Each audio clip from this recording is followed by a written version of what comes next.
Respected to everyone. మనకు సర్వసాధారణంగా కోపం రావడాన్ని యాంగ్రీ అంటాం. సాధారణంగా కోపం రావడం యాంగ్రీ.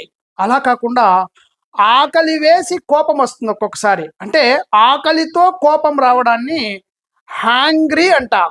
అంటే సర్వసాధారణంగా మనకు చూడండి, ఎప్పుడైనా మన ఇంట్లో అమ్మ ఫుడ్ చేయడం లేట్ అయితే పిల్లలు కోపంతో అరుస్తారు, అమ్మా ఇంకా చేయలేదమ్మా, ఆకలి అవుతుందమ్మా అని అంటుంటారు. అంటే ఆకలి వేసి కోపం వస్తే హ్యాంగ్రీ అనాలి. HANGRY, HANGRY. హ్యాంగ్రీ అంటే ఆకలి వేసి కోపం వస్తే హ్యాంగ్రీ. ఈ పదం ఎలా పుట్టిందంటే హంగ్రీలో నుంచి ఫస్ట్ లెటర్ హెచ్ తీసుకొని యాంగ్రీలో నుంచి మిగిలినటువంటి 5 అక్షరాలు తీసుకొని హ్యాంగ్రీ అయింది. దీని యొక్క ఫుల్ వీడియో మన యూట్యూబ్ ఛానల్లో క్లియర్గా ఎక్స్ప్లెనేషన్ చేశాను. ఒకసారి